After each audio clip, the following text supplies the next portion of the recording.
Okay. Roll.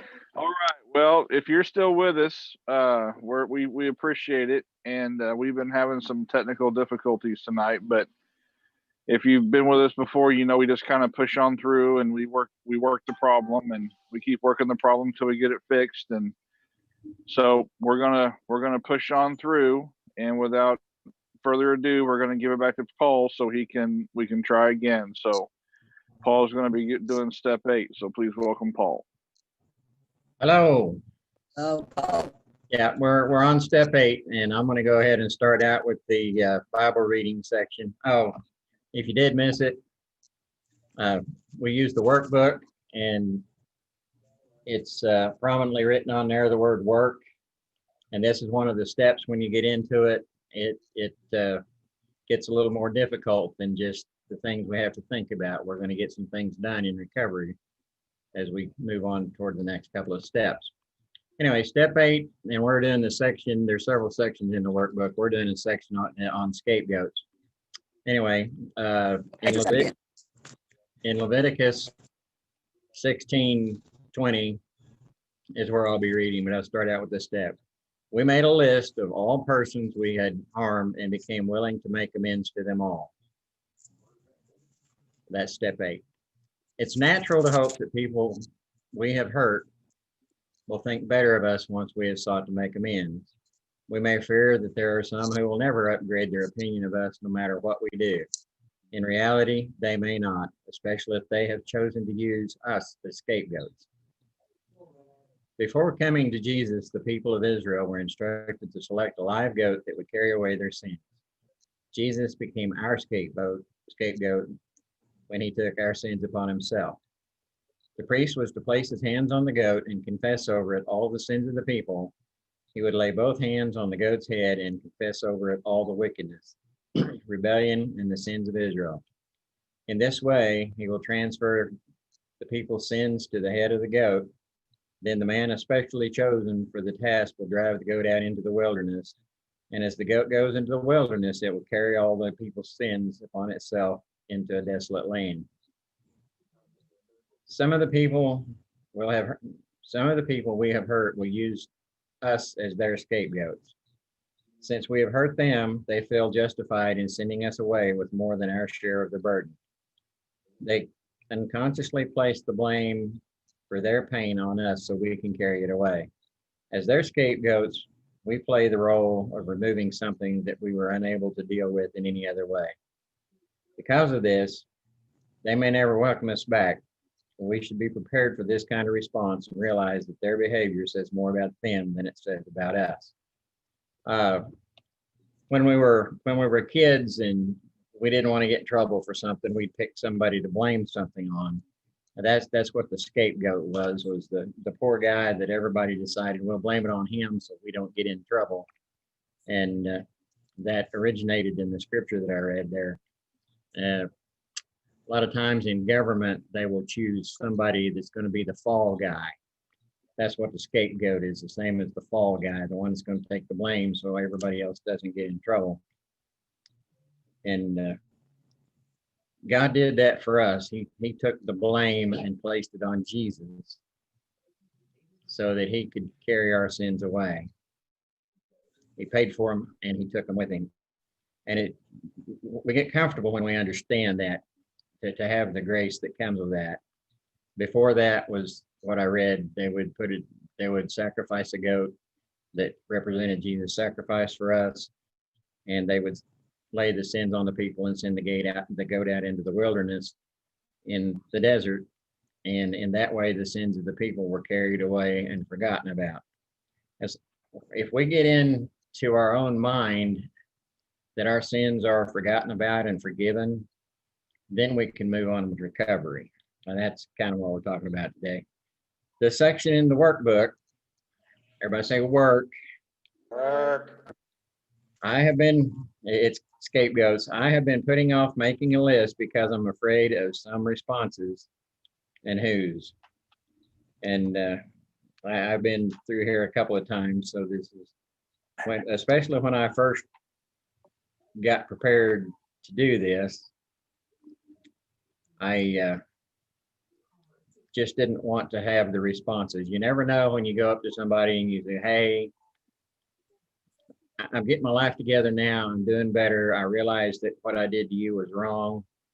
You never know if they're going to throw their arms around you and hug you or they're going to throw rocks at you. You don't know that answer. And so it's kind of intimidating to do that. And the second part question here is, have I held on to shame about a certain incident or relationship? And what am I willing to do to let it go so I can become willing to make amends? One of the things about being the scapegoat, anything you have done, people hold against you, even after you have asked for forgiveness. They're using you to place blame on because they feel justified in their anger or their hurt, and they don't want to move on. And as it said at the end of the reading, that has more to do with them than it does with you. It's their problem that they can't get over it. It's not your problem that they can't get over it. But one of the biggest scapegoats that all of us have, and we blame continually, is ourselves. And you think, well, how can I blame myself for something I'm responsible for and still be a scapegoat? Well, the way you're a scapegoat is because you continue to carry blame you don't have to carry. As in with the nation of Israel, when the goat was prayed over and sent out into the desert, they no longer had to carry the blame for the sins that they have done. When you ask for forgiveness and with a pure heart and a pure conscience, really and sincere, we're no longer accountable for the thing that you did. So you don't have to carry it with you anymore. But we tend to put ourselves in jail, in personal prison, because we want to be our own scapegoat. And the part of making this list and talking to people is forgiving yourself. That's probably a bigger part of it than the communication with them. Probably more often than not, when you go to talk to somebody about the things that you've done, you're going to find out that they have forgotten about it, or they've stowed it away and don't care. They don't spend a lot of time thinking about the things that you have done. You spend a lot of time thinking about the things you have done, but truth is, other folks just aren't thinking about you every minute. That's just not what they do. There are rare exceptions, but those are few and far between. And most people are happy to bury the hatchet and move on.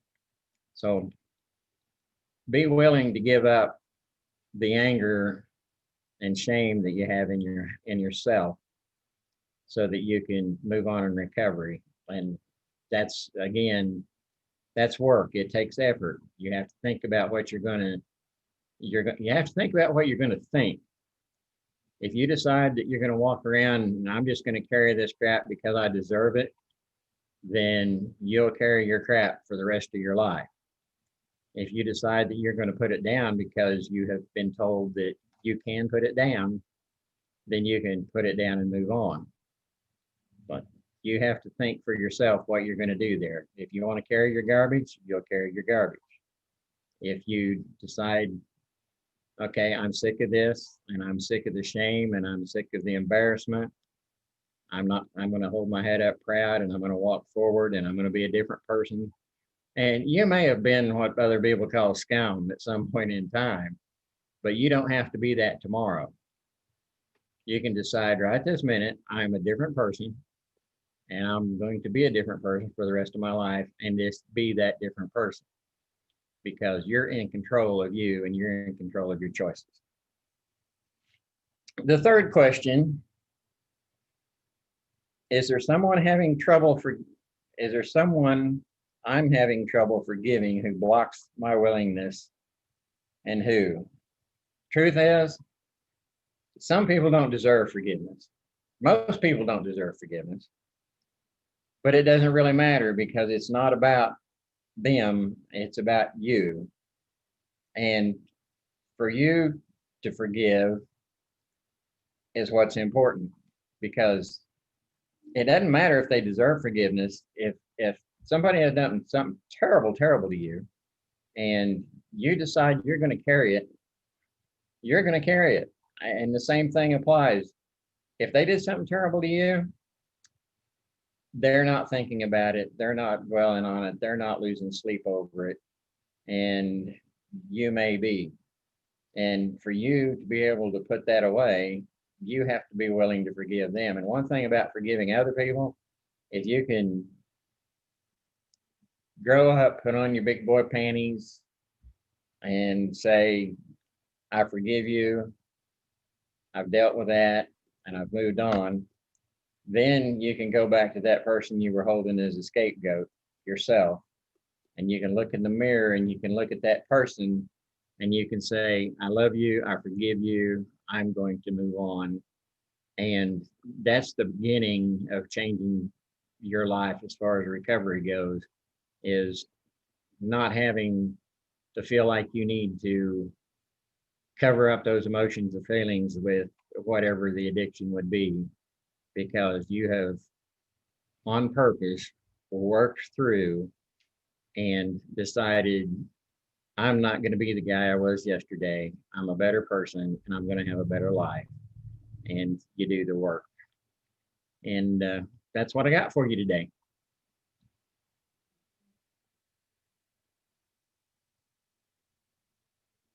Back to Zach. Thank you, Paul. That was really, really good. You're welcome. And I think we're ready for reflection with Miracle. Okay, we got to make a little switch here, but we're on the move. Please welcome Miracle.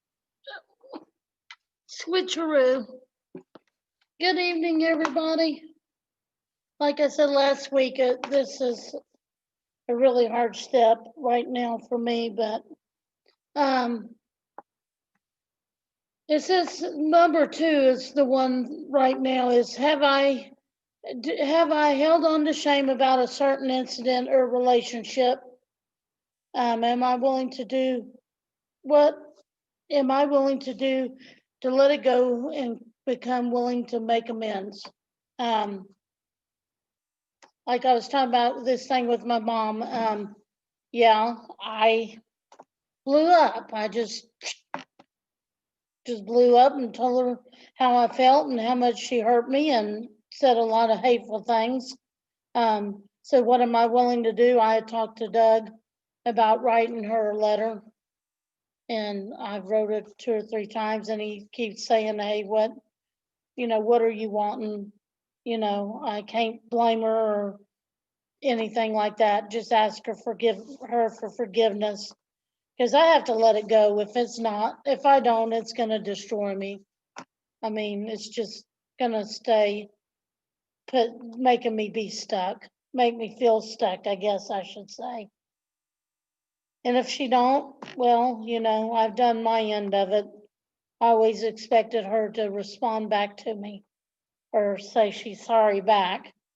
And like Paul was saying earlier, that might never happen. And I have to be willing to accept that. That goes to number 3. Is there someone I'm having trouble forgiving who blocks my willingness, which, I'm working on it. It's hard to forgive someone that keeps hurting you, and but like it says, it blocks my willingness to forgive others and myself. So, but that's all I had. Just keep praying for me. Thank you.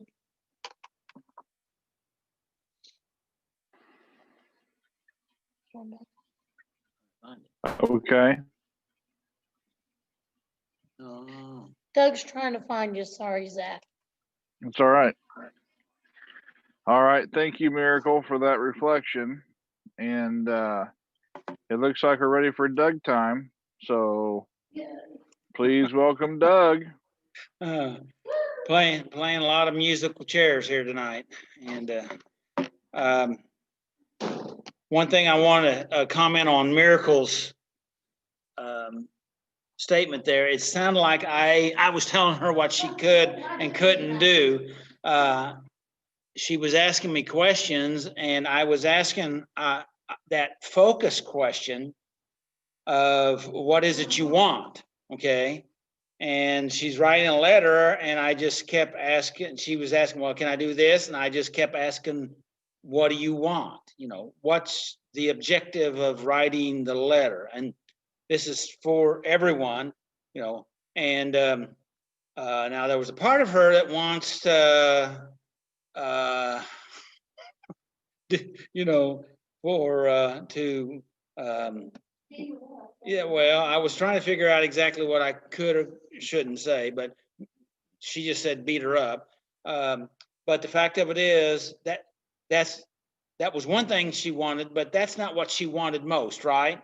And so we have to focus on what we really want, because if we do those sideline things, it sabotages us. Yeah, that's right. Thank you, Miracle, for that. So, well, let's give everybody a chance to say hi. All right, and we might as well start with some of our new folks that are here with me. I introduced them earlier to us when we were before we went on Facebook twice and YouTube twice, and it looks like we're not on all the platforms even now. So anyway, we're doing the best we can. That's about all we can do. So anyway, over to my far left, which I don't know what it is on YouTube, but anyway, is Natalie. So Natalie, say hi. Hello, And Natalie from Jane, Missouri. Jane, Missouri. Can you believe that? And then we have David here. David? I'm Jane, Missouri. Okay, two Janes. All right.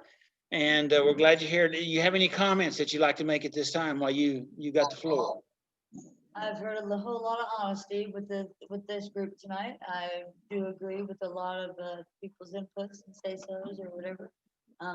It's starting off good, looks good, sounds good. It's coming from the honesty, the heart, the soul. So that's how you change a route. That's good. Thank you, Natalie. David, any comments? All right. Miracle, do you have any other comments? Oh, Miracle has left. Oh, you have to go to work. Okay. Oh, you might have to. Okay. All right. Hey, John, we're going to go to you. Say hi. And if you got any comments, please do so. Hola, no comment. Patty, we're going to go to you. All right. And you're muted, so you'll need to turn on, and you got the floor. Say hi and any comments. I missed some of it, so anyway, about the scapegoat. I don't know, I think I was scapegoat for a long time when I was growing up. I try not to hold on to any grudges. But there's probably a lot of people that I have hurt or that hurt me, and I haven't really forgiven, but I think that I have. Patty, I'm gonna have to interrupt you because we can't understand you. Sorry about that. I mean, oh shit, hold on. Okay. You did? I didn't mute it. No, you were making noise. We just couldn't tell what it was. Okay. All right, we're talking about the scapegoat. Not better. All right, scapegoat. I don't know really what to say about it. I'm sorry, Patty. I don't know what to say about the scapegoat. Okay, all right. I've always been the black sheep of the family, I know that. Okay, all right. We're gonna jump over to Debbie, and hopefully we can have a good signal with Debbie. Good evening, everybody, and we're just glad that you're here. And I'm glad that I'm here with everybody, so just tuning in. All right. Thank you, Debbie. We just had a little extra noise in there. I was trying to take care of it. Let's see, Kate. How about we'll go to Kate? Go, Hi. Kate. I'm Kate. I'm glad to be here tonight. That's what I got. Okay. Zach, would you like to make any comments, Zach, on what we've talked about so far or to the group? Oh no, I just think we just need to keep fighting through. We got a lot of obstacles tonight with the technology, so everybody hang in there. All right. And Miracle said goodbye. She had to go to work. And we're going to go to Lisa. Lisa, are you able to say anything to us? I think so. All right. I don't know if you can hear me. I guess the only thing hi guys. The only thing I would say about this is that I myself have allowed myself to be a scapegoat for many, many, many years, and I think one of the best ways to stop being a scapegoat is to stop letting everybody else's opinion of you become your identity. When we let other people's opinion of us, especially people from our past, define who we are, then that's when we start becoming the scapegoat. We start defining ourselves as a scapegoat. We allow ourselves to do that. And so when we start defining who we are, especially in our recovery, that step 4, which is very, very important in helping us in that, rediscovering who we are and defining who we are and finding out, this new creature that we are.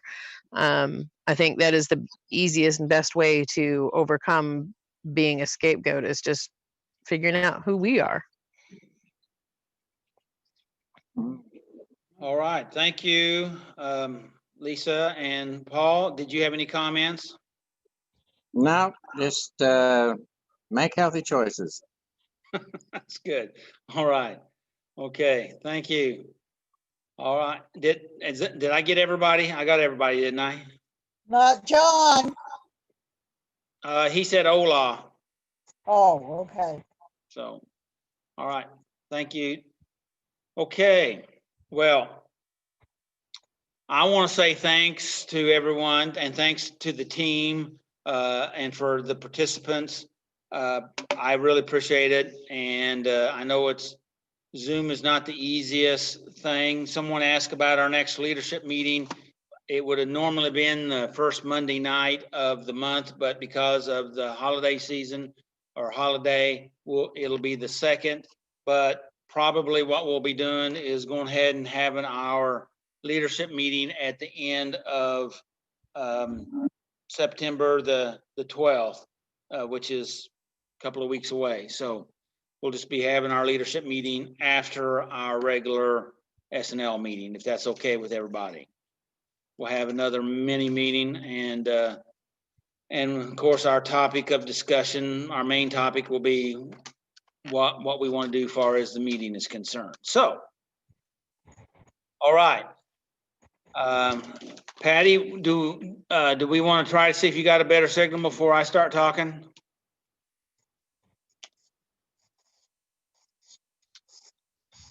Can you hear me now?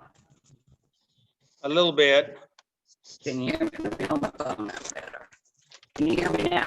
Testing 1, 2, 3. Well, we can hear you here. It's just not a good signal. Huh? I don't know why. Yeah. Well, my battery's getting low. Maybe that has something to do with it. I'm sorry, Patty. We're glad you're here, Patty, but we're gonna we can't connect with you there. Can't hear me now. What's up with that? All right. I'm not going in because my battery's low. Okay. Well, we're talking about step 8. We made a list of those people we have harmed. We're talking about, we're talking about the scapegoat, but we're also our step is about those people that we've harmed and become willing. Key word that I think ends this step 8 is about willingness, that we begin to make a shift in our attitude of recognizing that we've done harm and that we want to do something about it. And so that's that's where we're at in step 8, and be willing to make an amends to them all. And of course, making the amends part is in step 9, and we'll be talking about that all next month. And so, but we're here and about talking about the scapegoat, and I made the title of today's. I put the title up on the internet information as "Are you a scapegoat?" And oftentimes, we do feel like we've been made this scapegoat. Lisa talked to that very well, and of course Paul addressed it, and Miracle, and we feel like because we've made some bad choices that we just kind of like, almost like Patty was talking about. I feel like I'm the black sheep of the family, and then so everything that goes wrong is put on me. And that's really what, as Paul talked about, that's really what the scapegoat system is all about. That we, that the sins or burden or mistakes were all placed on the goat, and the priest prayed on the goat and then ran it out of town. And that, even though that may sound strange to some people, but that symbolic gesture was a pathway of being able to let go of their sin. And that's what God wanted to do, is help people to let go of that sinful feeling. And also, of course, the overall target is, if we can not feel so bad about ourselves, then we would not do so much. Because if we punishing ourselves or feeling guilty or shameful, then we actually then continue that internal cycle of doing the same thing over and over. That's not what we want, but that's what we do. Does that make sense? Does that make sense? Yes. Okay. And so one thing that is talked about in the book was that it's a natural hope for people that when we've hurt them, that we think that when we try to make amends, that they will just they'll all feel good about it, that they'll receive us. But sometimes they don't, like Paul mentioned, and that it's hard when we start making healthy choices and we're changing our life, we're changing internally, and then that affects our external. Not everybody will allow us to upgrade our position because they may have classified us as their scapegoat, because they don't know any way else to handle their stuff other than putting it on you to make themselves feel better. I know that sounds terrible, but the fact of it is, that may be some of the things that's going on. And we can't do anything about that. We have to go on, just like Paul said. He did really a good job of it. What we have to go on and make healthy choices and turn our life around and affect those people that are in our life, that will allow us to have contact with them and continue to grow and develop and change our internal story about ourselves. Because you have to learn how to do life, and you have to learn how to do it in a healthy way. And you have to change your thinking about you. You have to let go of all of that. Now, the scapegoat is where you blame. The blame has been put on somebody, and they carry it. For those that have, I don't know what's going on, but I'm gonna mute everybody. Okay, there's a lot of background noise, so I just everybody's muted but me right now. So sorry about that. But So what we have to do is we have to we recognize that that has happened, and I did some research on this scapegoat scenario, and man, I can't, I don't, there's no way for me to go into all of it right now, but it really speaks to the stuff that's going on right now in our world, and especially in our country, in our political dynamics that's happening. Because the system is that sociology says that this system is adopted in our world today to help us to build society, that we have a societal need to find somebody that we can shift and put the guilt on, so that we can, I'm going to use my terminology here, we have a common enemy, so that we have a better group, we feel better in our group, and it's a common behavior. And actually God set that system up, but it was just a beginning system. The final system was the shed blood of Jesus Christ. Out of John 1:29, it says, "Behold the Lamb of God, which takes away the sins of the world," and which means that we have to work on shifting ourselves to where we don't have to have all these external scapegoats to make us feel better, to release that. Actually, Jesus became that for us, to help us to understand that he didn't do anything wrong. We're the ones that have done the things wrong, and he wants to make things better for us. And by changing us internally, that we're able to let it go, we're able to give it up, we're able to make that change instead of pushing it off on somebody else. We're able to release it. In other words, we're able to receive that grace. I know that's kind of complex stuff, but it's very important stuff. We're going to go to Paul touched it, and Miracle touched on it, and that was question number 3. And I thought that was so important and ties into this. And that is question number 3 off of page 174 out of the workbook. It says, is there someone I am having trouble forgiving who blocks my willingness?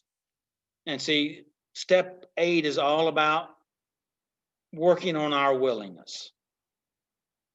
And that is there someone that, that comes into your thinking that is blocking your willingness? If you have someone, it probably came to your mind right then while I was talking about it.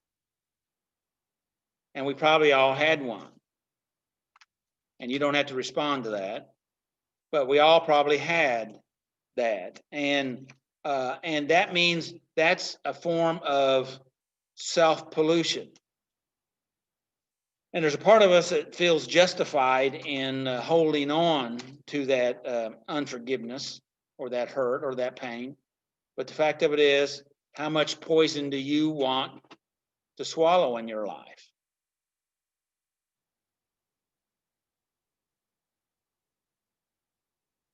I was just pausing there to let you think.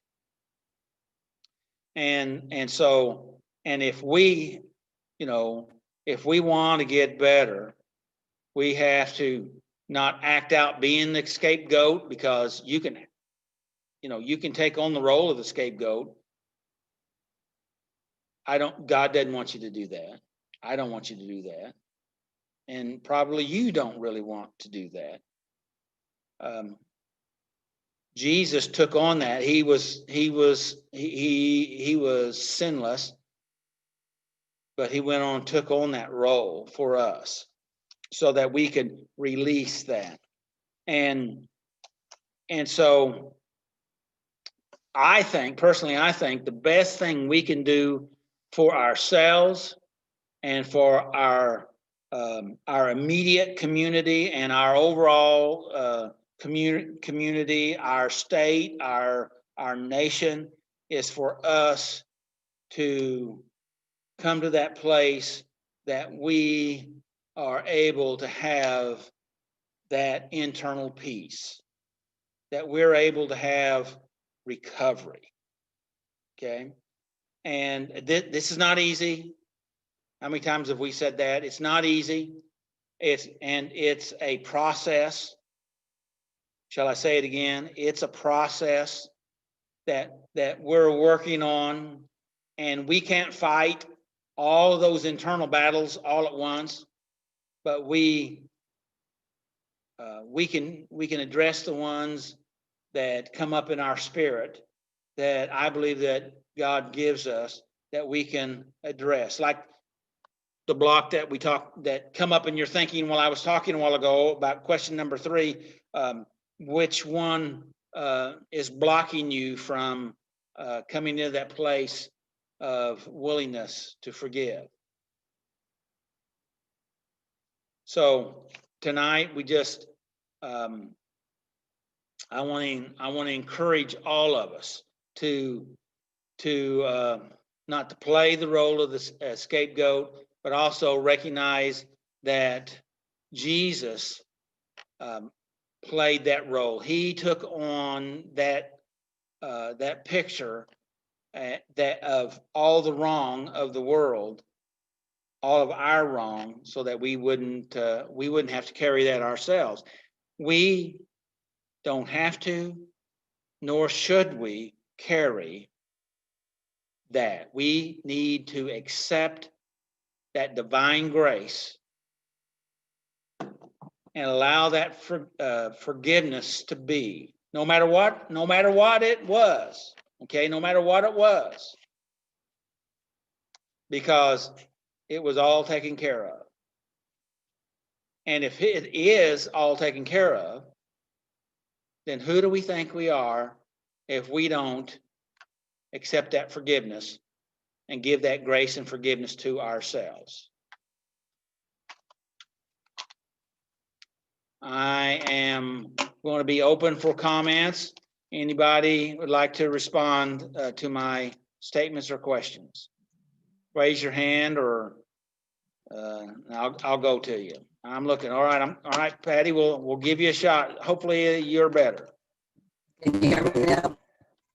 Can you hear me? We can hear something, but it's maybe it's a tad better. I'll tell you when you start talking.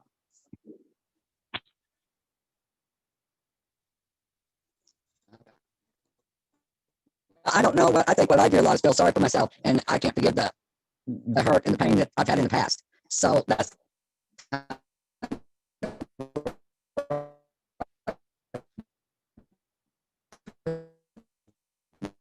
I don't know if you can hear me now, Patty, but I think we've totally lost you now. Lost not you. really on one certain person, just things that. Oh God. What the heck? Okay. Okay. Anybody else that'd like to say something? This is worse. All right, Paul. I'm gonna go to Paul. All right, Paul. So whenever we decide that we're not worthy of any kind of forgiveness, what we're saying is that we are even higher than God. You ask who we think we are. That's the position we're putting ourselves in when we say that his grace doesn't count because I get to choose my own condemnation. We become our own God. That's good. Anyone else?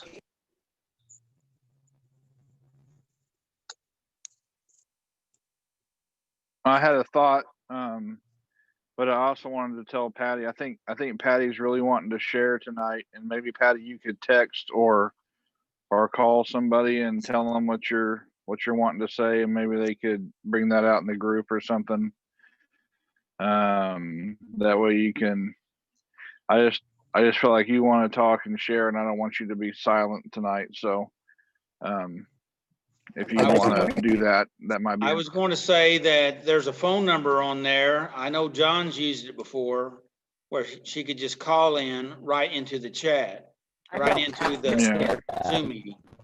Or maybe you could just call one of us or text one of us, or and we could put you on speaker or something, and you could, I don't know. I'm just trying to think of ideas. That way you wouldn't.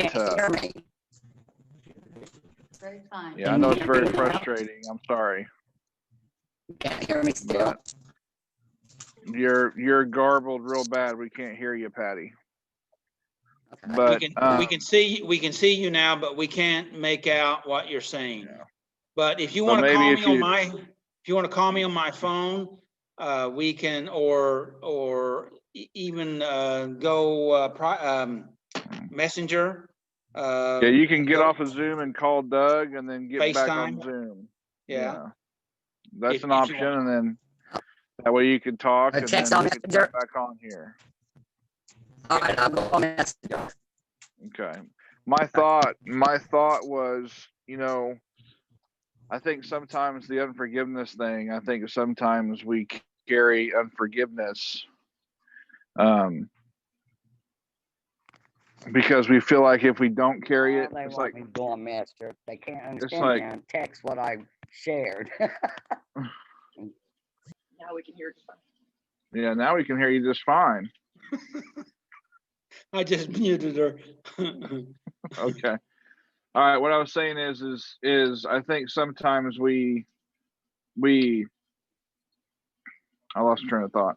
I think sometimes we hold on to unforgiveness because that's all we got is to unforgive these people. I can't do anything about what you did to me or didn't do for me, but at least I'm not going to forgive you for it. I'm going to be mad about it. I'm going to hold that unforgiveness towards you. And at least they're on the hook for that. But the truth is that's not reality. The person on the hook is us. We're the ones on the hook. We're the ones carrying that. We're the ones hurting over that. We're the ones that's dragging that behind us everywhere we go. A lot of times the people that we're mad at, they don't even know we're mad at them.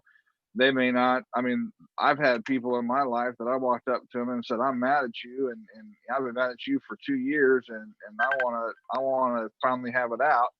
And they didn't even know. And I carried this around for 2 years and they didn't even know.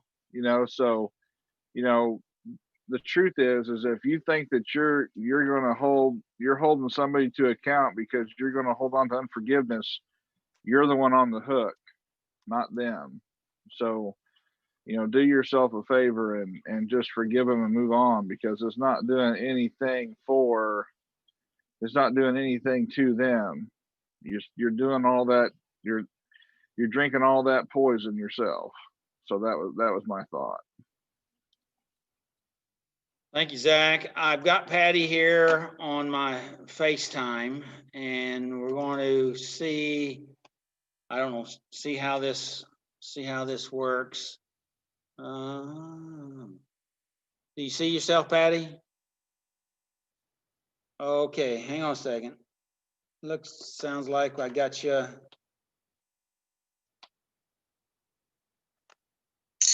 There you are. All right. Try it again, Patty. Hello, testing 1, 2, 3. Sounds great. I hear you, and could you hear her, Zach?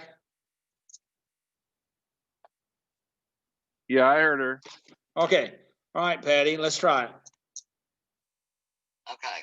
I was just saying that what I do is, instead of me being the scapegoat, I mean, I blame a lot of other people, and I think I blame a lot of my past pains and hurts.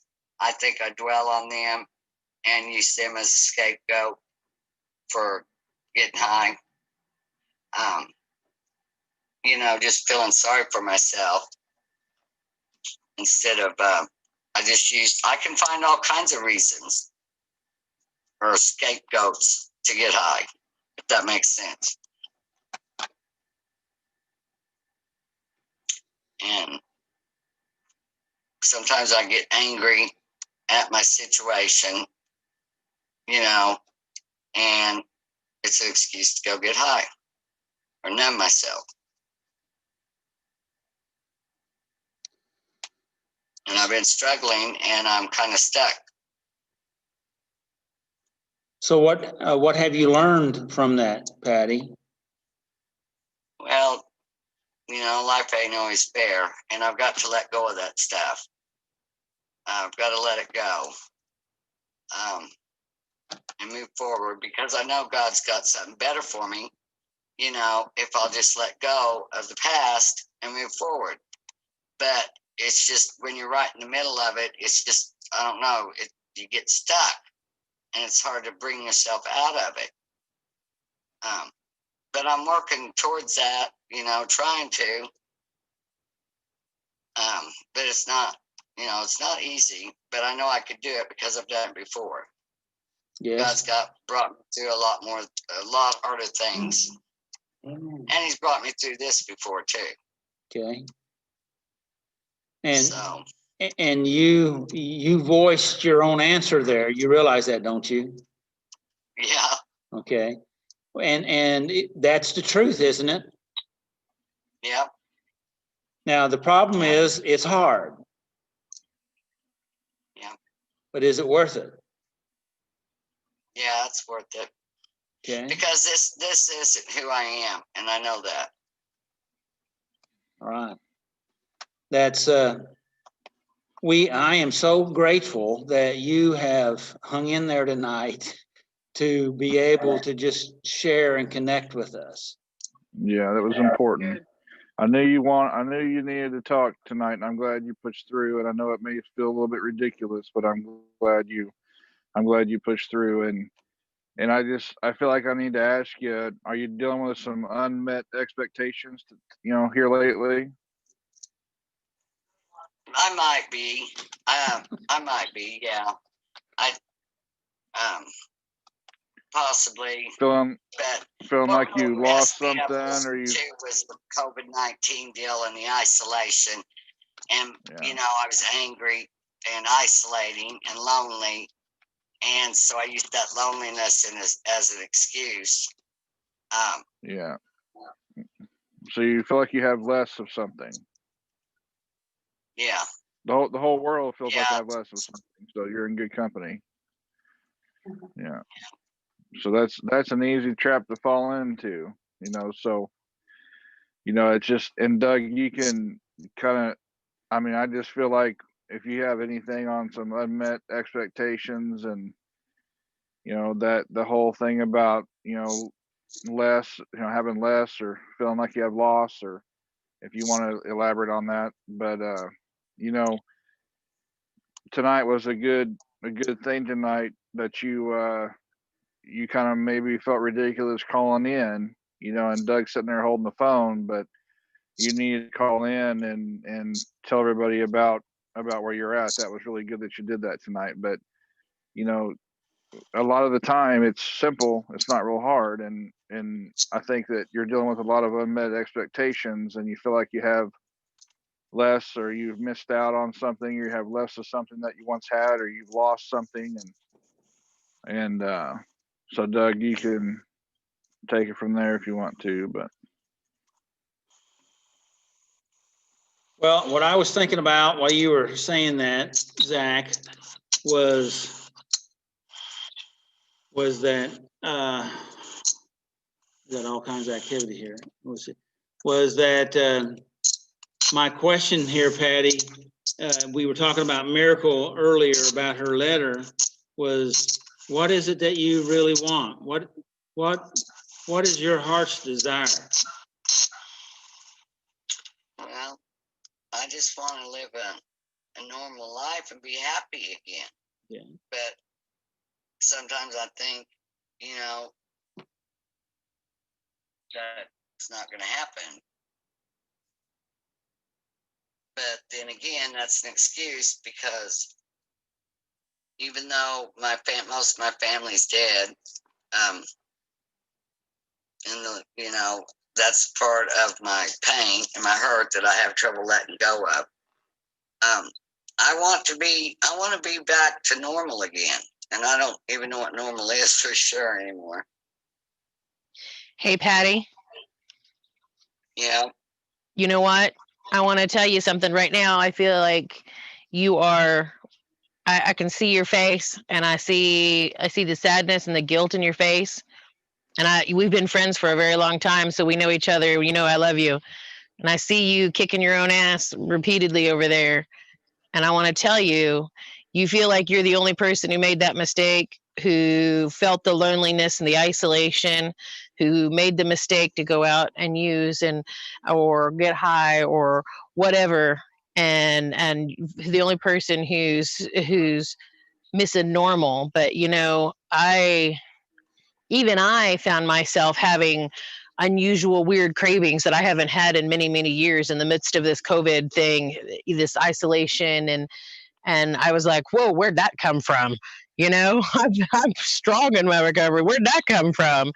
But this is, you're not alone. Stop feeling guilty for having the same feelings that many, many, many, many other people are having. Okay. Many, many other people are having the same big struggle. The difference is you were brave enough to come out here and say, I'm having the struggle. There's many other people who weren't brave enough to come out and say that. So be proud of yourself for being brave enough to stand up and say, hey, I'm having this struggle and I need to make some changes. That's the difference. Right. Well, and I keep, because of the loneliness stuff, then I seek out men that aren't healthy for me. Right. Too. But we both know, and you said this a while ago, like Doug said, you know the answer, right? You did this once before. Right. So you know what things work for you, and there are things and solutions that can work for you. So we just got to figure out how to make that work for you, right? Right. One of our problems. My dad died. I never had a problem being by myself before, but after my dad died, I've had a lot of fear of being alone. I guess it's from abandonment issues. Well, I don't know that I think you ought to rethink that statement a little bit, that you never felt like that before. Mm-hmm. It doesn't seem like this bad. Well, maybe, that's what we always say when we're in the present moment and it feels bad. I don't mean that to sound sarcastic, but that's the way it is. But Patty, you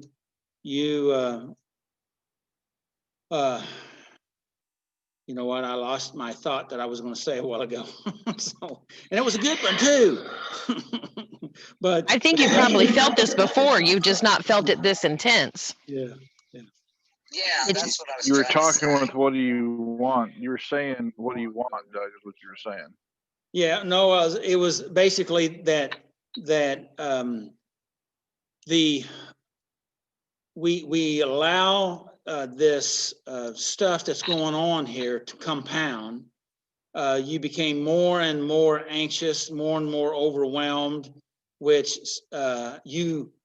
we do that.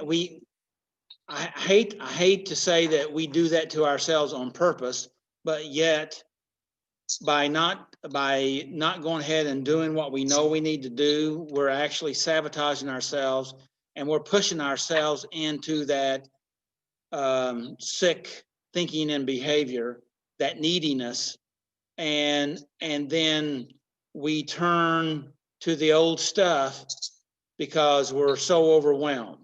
And so what you're in a much better place here tonight by being here with us, and I'm so grateful that you're here. But the way out of this thing is you're going to have to start making some healthy choices, and this was one. Congratulations, and that you need to continue to do that. And one healthy choice is not beating up on yourself for all the unhealthy choices that you've already made today, yesterday, and the day before. Yeah. That just pushes you back over into that bad behavior. That is correct. And so there's nothing we can do about that other than we can make things better by making healthy choices now and start bringing ourselves out of that cave of loneliness and hopelessness, because those mechanisms, that those behaviors or substances or thought patterns, anger, those all just tries to help us get by, to numb the pain, but it never heals us. And we all have brokenness. And I just want to encourage you to make these healthy choices and really heal, work on heal, or at least be willing to heal, because we're talking about willingness tonight, those hurting places. And I know, I mean, even on a physical pain, we don't want to touch those places that hurt, but oftentimes we have to touch them, whether it's putting medication on them or cleaning them out or tending to them. We have to touch them to help them to get better. Right. Does that make sense? Yep. If I could add something real quick, I know we're short on time, but you know one thing I think you're getting to, Doug, is that I want to encourage you, Patty. I don't want to encourage you to spend your energy. I don't want you to spend your energy on trying not to use. I want you to spend your energy on trying to heal the reason why you're using, because you're hurting over something. That's good. Yeah. Okay, you're hurting over something. There's a reason why you're using. There's pain somewhere, whether it be emotional pain or whatever. And so you need to put your energy into what to heal whatever's hurting, because if you can heal what's hurting, then you'll escape less. And if you escape less, you'll use less. And if you use less, then pretty soon you won't be using. And so get back to basics. What's worked in the past? You know, I mean, so what did treatment look like before? Was there counseling involved? Did you explore why you used in the past? You know, why were you escaping in the past? And that's what I want to encourage you to. I don't want you to focus on not using. This isn't permission to use, okay? I'm not saying go use. I'm saying I want you to spend your energy on focusing on why you're using and how to improve that. Because even if you had a bunch of willpower and you could be sober, you're just a relapse waiting to happen if you don't ever if you don't ever recover from what's hurting you. Yep. Right. You know, because there's sobriety and recovery. You know, and you don't have long-term sobriety without recovery, and recovery is healing what hurts. And so, I mean, and that's the hard part. I mean, going to get some counseling and going and talking to somebody and working on that stuff that hurts us. You know, you talked about loss, talked about, you know, losing family members and losing your dad and abandonment and things like that. I mean, you've already kind of touched on some things. So when those things come up in your mind and start pushing you around and helping you make decisions, they push you off in a hole where you want to escape, and then you escape in different ways because you don't want to think about that or feel that anymore. And that's everybody. That's not just you. That's the whole wide world. So I'm not saying, you know, I've stuffed all that. I haven't really worked on it. Yeah, but you'll never, I'm not dooming you, but none of us never have long-term lasting sobriety without working on our traumas. We got to heal, and time does not heal all wounds. We don't outgrow it. We can't out-age it. It doesn't work. It's a lie. We got to work on it. So that's where I'd encourage you to spend your energy. Thanks, Zach. Very good, Zach. And that's the core issue. If we don't heal the core issue, the pain, then it's, as Zach said it really good, you're just a relapse waiting to happen. Yeah. And so You gotta go through it, get over it. we have to heal Yeah. the issue. That's you and me both. That's everybody. I'm a relapse waiting to happen too if I don't work on the stuff that hurts me.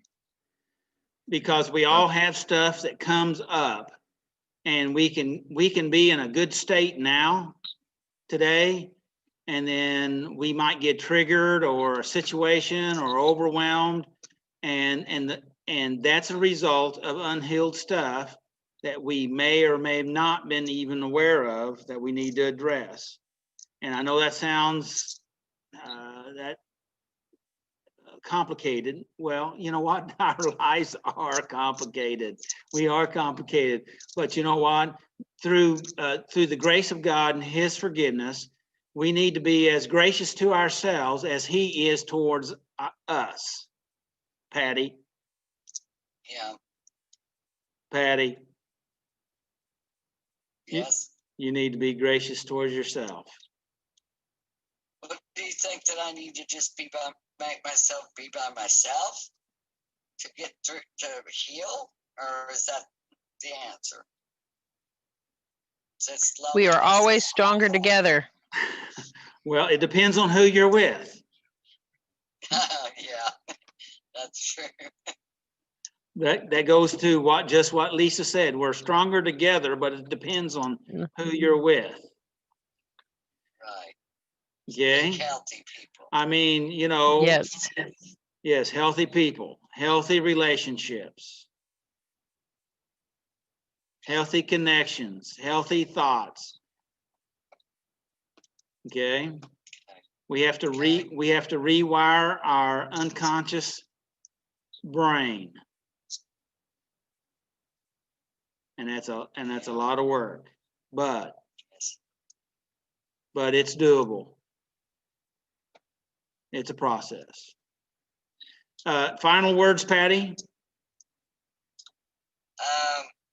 No, just thank you everyone for your suggestions, and I'm glad that I made it tonight. I've been putting it off, you know. It's really been a good meeting. So, just thanks. You're one of the reasons why it was a good meeting. Oh. Well, I feel better. Good. All right. Hey, may the Lord bless you and all of you. May His face shine upon you and give you His peace. Make healthy choices. And as I started last week, I said, you'll never change your life until you change your choices. And so I'm going to pass it back to Zach, and Zach can take us out. Thanks everybody for being here. I'm sending it over to you, Zach. All right. Well, if you're still with us tonight, we're glad you're here, and that's how we do it. We got some difficulties, and we just push through. You know, we talked tonight about counseling and some different things, and you know, talk therapy is one of the best things you'll ever do for yourself, and it's not what people like to do, because you know no one likes to tell somebody else their stuff, but the truth is it's healing, and it's one of the best things you ever do for yourself. And God kind of ordained things that way. He likes relationships, and he wants us to help one another, and we need one another. He didn't make us to be alone, you know. And so, you know, if you're struggling, find somebody healthy to talk to, safe and healthy to talk to. And, you know, and if you need somebody to do that with long term, you know, there's places out there that'll help you. And we just want to encourage that, because it's a powerful thing, and it's healing. And so please join us next week. We're glad you're here, and we love you, and stay safe out there.